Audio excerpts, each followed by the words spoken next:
My wife and I moved to this little lifestyle property just out of Kerikeri about a year ago. It's a small 3-bedroom house.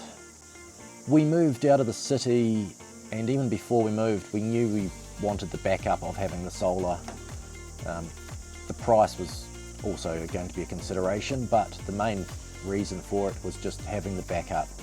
The hot water tank we had when we bought the property was due for replacement at the time. Heat pump hot water system is a hire.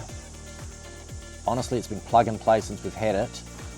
I don't have to think about it too much at all. The only thing I've really noticed is my power bill has dropped about $50 a month since we've had it in there. More recently, we had a car took out a transformer up the end of the road.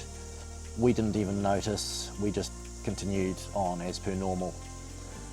Our last power bill, we've had a pretty iffy month with weather, but our last power bill was about $25, and that's been the biggest one I've had in the last 3 months.